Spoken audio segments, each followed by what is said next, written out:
temperatures warming up this afternoon to close to 80 for some of us, reaching that 80-degree mark for some of us too. We also have severe weather to talk about and fire danger. I'll have those details in today's web weather.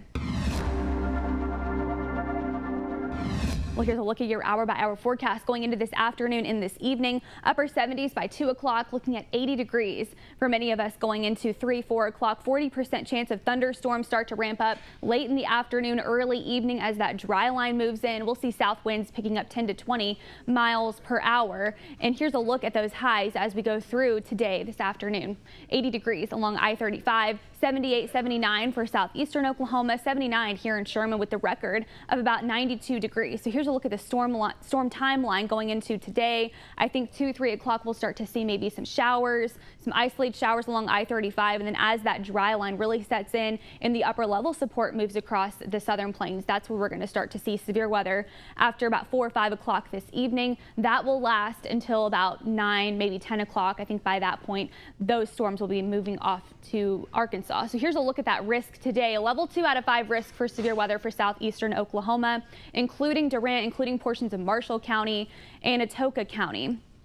And moving for southeastern or northeast Texas, Sherman, Grayson County included in that level 2 risk. I think the biggest threats for today is going to be hail and wind. We could see up to we could see up to tennis ball size hail today, quarters to hen egg possibly, and then up to that tennis ball size, maybe 2.5 inches in diameter for some folks towards the southeastern portions of Oklahoma. That's between 3 and 9 o'clock. Wind speed up to 60 miles per hour. The tornado threat is there, but it's low. Here's a look at future sky forecast. By 5 o'clock, we start to see showers.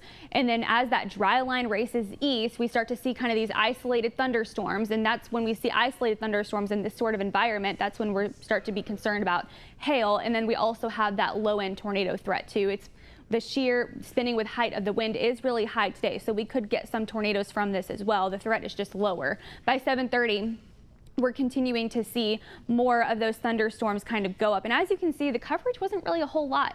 Not a whole lot. If we just go off of that one data set, not a whole lot of folks really getting in on the severe weather. That's because of the cap. Now, if the cap breaks this afternoon and this evening, more counties, more folks are going to be getting in on that severe weather. So this could be one of those days where you really don't see a whole lot, or you see a lot of storms going up along that dry line. It really just depends on if that cap can break. And if all of the ingredients can come into alignment at the same time, we could see that cap break later on this afternoon, or that lid in the atmosphere.